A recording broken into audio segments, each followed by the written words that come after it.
प्रयागराज नगर निगम का गौरवशाली इतिहास रहा है। लाल बहादुर शास्त्री और पंडित जवाहरलाल नेहरू इस सदन के अध्यक्ष रह चुके हैं। अब इस समय नगर निकाय के चुनाव का बिगुल बज चुका है। क्या हलचल चल रही है राजनीतिक पार्टियों में, क्या समीकरण होगा और जातिगत आंकड़े क्या कहते हैं? हमारे साथ राजनीतिक विशेषज्ञ हैं और मनोज जी, हम उनसे जानने की कोशिश करेंगे कि जी राजनीतिक पार्टियों में क्या हलचल चल रही है। अब देखिए, ऐसा है कि पहले तो 80 वार्ड थे, अब 100 वार्ड बन गए। 100 वार्ड बनने के बाद सभी कई दलों के समीकरण जो है वो बिगड़ भी गए हैं। जैसे भारतीय जनता पार्टी पहले एक तरफा जीत जाती थी, अब तो उसके लिए भी थोड़ा सा हो गया कि ज़्यादा मेहनत करनी पड़ेगी।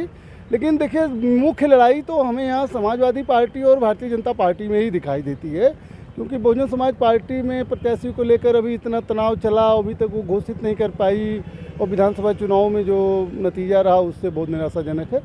लेकिन मुख्य लड़ाई जो है भारतीय जनता पार्टी और समाजवादी पार्टी में, इन्हीं दोनों पार्टियों के बीच में जो दावेदार हैं उनके बीच में हलचल चल रही है। भाजपा में तो लगभग 100 के करीब दावेदार हैं, तो समाजवादी पार्टी में लगभग 50 के करीब दावेदार हैं। अब देखिए, 2 दिन में तो प्रत्याशी घोषित हो जाएंगे। हलचल बहुत तेज़ है। लखनऊ से, इलाहाबाद से लखनऊ तक सबका दौरा चल रहा है, अपने अपने नेताओं के पास लॉबिंग लोग कर रहे हैं। लेकिन अभी तक कोई भी राजनीतिक पार्टी अपने उम्मीदवार का नाम अभी तक नहीं घोषित किया, जबकि दूसरा दिन आज है, यहाँ पर जो नामांकन का दूसरा दिन है, लेकिन अभी तक कोई नामांकन नहीं हो पा रहा है। देखिए, ऐसा है कि अभी 17 तारीख तक नामांकन होना है और एक एक दल में इतने इतने दावेदार हैं। दोनों दल, समाजवादी पार्टी और भारतीय जनता पार्टी, ये सोच रहे हैं कि अंतिम मौके पर जो है पार्टी का प्रत्याशी दिया जाए, ताकि उनमें विरोधाभास ना हो, लोग एक दूसरे कहीं छोड़ के जाए ना, और अंत में जो है समय भी कम बचेगा 15 दिन का, कोई बगावत ना करे। हमें लगता है इसी सब रणनीति के तहत लोग नहीं दे रहे हैं। उम्मीद है कि 15 तारीख को भारतीय जनता पार्टी अपना प्रत्याशी घोषित कर देगी और 14 तारीख की शाम को जो है समाजवादी पार्टी भी घोषित कर देगी। अच्छा, बसपा ने शाइस्ता परवीन को सदस्यता दिलाई थी और एक कयास लगाया जा रहा था कि मेयर के पद पर यहाँ पर वो चुनाव लड़ेंगे, लेकिन अब वो फरार चल रही हैं, उमेश पाल हत्याकांड में वांछित हैं। तो अब इस तरह जिस तरीके से मुस्लिम कार्ड बसपा खेलना चाहती है, तो बसपा के सामने क्या विकल्प है? देखिए, बहुत सही आपने कहा, शाइस्ता परवीन को टिकट अब नहीं मिल सकता क्योंकि वो फरार चल रही हैं। उनके परिवार को भी किसी को टिकट नहीं देंगी, बहन जी ने जो है प्रेस कॉन्फ्रेंस में बोल दिया। इसीलिए मायावती ने सहारनपुर में एक मुस्लिम प्रत्याशी उतार दिया, घोषित कर दिया है, जो इमरान मसूद की रिलेटिव हैं।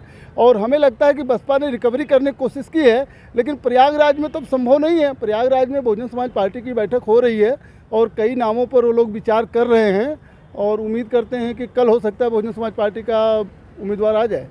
देखिए, 2 बार यहाँ से लगातार अभिलाषा नंदी गुप्ता मेयर रही हैं और जो उनके विकास कार्य की बात किया जाए तो यहाँ के लोग कितना संतुष्ट हैं विकास कार्य में, चूँकि पिछला 2019 का जो कुंभ हुआ है और 2025 का आगामी कुंभ होने वाला है, तमाम चीज़ें जो है शहर की बदली हैं। देखिए, 2025 का कुंभ जो है वो बहुत बड़ा फैक्टर कर रहा है नगर निगम के चुनाव में। भारतीय जनता पार्टी किसी भी कीमत पर जीतना चाहती है, ऐसा लोग कह रहे हैं। समाजवादी पार्टी भी सोचती है कि हम जीतें और वो भी जो है बहुत टक्कर दे रही है।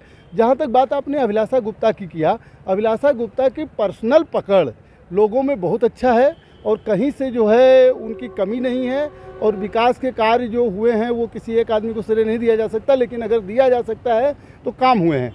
जहाँ तक रही बात संगठन में, अगर मैं अपनी जानकारी के अनुसार बताऊँ तो पार्टी संगठन के लोग अभिलाषा गुप्ता के नाम पर बहुत सहमत नहीं हैं। इसीलिए अभिलाषा गुप्ता, वो अभी मुख्यमंत्री ने बोल भी दिया है कि सांसद, विधायक, मंत्री अपने रिलेटिव के लिए दबाव न डालें। इसमें जो लखनऊ से उप मुख्यमंत्री अपनी पत्नी को दिलाना चाहते तो भी खटाई पड़ गया, तो नंदी का भी पड़ सकता है। ये सब समीकरण ना, जहाँ तक पर्सनल बात अभिलाषा गुप्ता की है वो ठीक है और भाजपा की मजबूरी होगी अभिलाषा गुप्ता, ये भी कहा जा रहा है। लेकिन अभिलाषा गुप्ता के अलावा राकेश शुक्ला हैं, डॉक्टर सुशील सिन्हा हैं, कृतिका अग्रवाल हैं, दीपक पटेल हैं, अनामिका चौधरी हैं, अनीता सचान हैं, ऐसे लोग भी जो महापौर पद के लिए बहुत प्रबल दावेदार हैं। अच्छा, हम बात करें कि सारी जो राजनीतिक पार्टियां हैं वो इस समय जातिगत आधार पे राजनीति कर रही हैं और जो प्रत्याशी बना रही हैं कि किस जाति के लोग वोटर ज़्यादा हैं उन्हीं जाति के उम्मीदवारी बनाया जाए। तो अगर हम प्रयागराज की बात करें तो जातिगत आंकड़ा क्या कहता है प्रयागराज का? देखिए, प्रयागराज में कुल वोटरों की संख्या 15,76,013 है। हाँ, और 7,96,000 जो है वो महिलाएं भी वोटर हैं। जहाँ तक जातिगत आंकड़े की बात करेंगे, शहरी जो है इलाका ज़्यादा है, शहर उत्तरी है, शहर पश्चिमी है, शहर दक्षिणी का लगभग पार्ट है, फाफामऊ झूसी जुड़ गया है। मैं जातिगत आंकड़े की बात करूं तो यहाँ पर सामान्य मतदाता की संख्या बहुत ज़्यादा है। जो 20 वार्ड बढ़े हैं उसमें थोड़ा सा बैकवर्ड मतदाता ज़्यादा बढ़े हुए हैं, लेकिन सामान्य मतदाताओं की संख्या बहुत ज़्यादा है। अब सामान्य सीट पर कुछ पार्टियां सोच रही हैं कि बैकवर्ड उम्मीदवार उतार दो, क्योंकि सामान्य जाएगा कहाँ उसके बारे में कहा जाता है कि एक दल को जाएगा। अब ऐसे समीकरण बना के लोग चर्चा कर रहे हैं। और राजनीति में देखिए, कोई नेता कैमरे के सामने तो नहीं बोलता है, सब कहते हैं कि हम जातिवादी पार्टी नहीं है, जातिगत आधार पर टिकट नहीं देते हैं, लेकिन अंदर खाने जब बैठते हैं ना तो वो समीकरण देखते हैं कि किस वार्ड में किस जात का कैंडिडेट ज़्यादा वोट पा सकता है, कहाँ जो है किस जात का किस समाज का जो है वो सर्वाइव कर सकता है। इसलिए राजनीति में जातिवादी फैक्टर एकदम अनिवार्य चीज़ है द्विवेदी जी, और ये होता ही होता है, बस कैमरे के सामने बोलते नहीं हैं। और यही है कि लेकिन प्रयागराज में समान वर्ग की संख्या ज़्यादा, उसके बाद आप जो है बैकवर्ड वर्ग की मान लीजिए, और दलित वर्ग की है, क्योंकि शहरी सीट है, ये है। अच्छा, ये बताइए, इस बार जो चुनावी मुद्दे होंगे वो कौन से ऐसे मुद्दे हैं जिनको लोग यहाँ पर जो वोटर्स हैं वो उस मुद्दों को लेकर अपनी वोटिंग करेंगे? देखिए, अभी तक जो छन के आ रहा है, नेताओं की बातचीत से आ रहा है, वो टैक्स का मुद्दा सबसे ज़्यादा बड़ा है, क्योंकि टैक्स जो है 2018 में बढ़ाया गया, और लेकिन उसको 2014 से लागू किया गया। जब बढ़ाया 2018 में गया, 2018 से ही लागू किया जाता, लेकिन वो 4 साल पहले से जो है मतलब लागू कर दिया गया। तो लोगों के ऊपर एक टैक्स का बोझ है। जनता जो है टैक्स के बारे में बातचीत कर रही है कि टैक्स कम होना चाहिए। अब नेता लोग वायदा भी कर रहे हैं। दूसरा जो है मुद्दा यहाँ सड़क नाली खड़ंजे का, वो तो हमेशा रहता है और सरकार काम भी कर रही है। आउटसोर्स पर जो कर्मचारी रखे गए हैं उनको वेतन समय से नहीं मिलता है, ये एक मुद्दा रहेगा। सड़कों का जब चौड़ीकरण हुआ तो ऐसे रेहड़ी पटरी वाले लोग जो है वो दुकान नहीं लगा पा रहे हैं, और उनको अभी नगर निगम ने कहीं बनवा के आवंटित नहीं किया है। ये 3-4 मुद्दे ऐसे हैं जिस पर जो है जनता वोट कर सकती है, और सही माने में आम जनता को इस मुद्दों से कुछ बहुत लेना देना नहीं होता है। अतीक अहमद का फैक्टर आजकल चल रहा है, जिसको भाजपा बनाने में लगी हुई है, और ये जो है ज़्यादा बेटर है। अतीक अहमद, चूँकि आपने अतीक अहमद का जिक्र किया है, शाइस्ता परवीन को बसपा ने यहाँ पर उम्मीदवार बनाने की बात कही, जैसे पहले भी आपने कहा था कि अब तो चूँकि अब वो फैक्टर कितना कारगर होगा? देखिए, अतीक अहमद का फैक्टर इतना कारगर होगा कि बहुजन समाज पार्टी को अतीक अहमद या शाइस्ता परवीन की वजह से मुस्लिम वोट मिल सकता था, लेकिन अब उनको जबकि टिकट नहीं मिला है और वो सब जेल में हैं या भागे हुए हैं, तो वो बहुजन समाज पार्टी के लिए प्रचार नहीं कर सकते हैं। इसलिए जो है माइनॉरिटी वोट का अब जो लाभ मायावती ने सोचा था वो प्रयागराज नगर निगम में दिखता हुआ नहीं लग रहा है।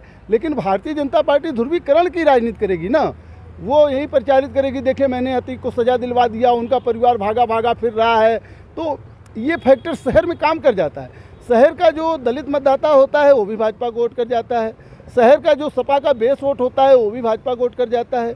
मुस्लिम बस्तियों के अगर आसपास जो भाई वो चल रहा है, जैसा माहौल चल रहा है, मुस्लिम बस्तियों के आसपास चाहे जिस कास्ट के लोग हों वो जो है एक पार्टी को वोट कर जाते हैं।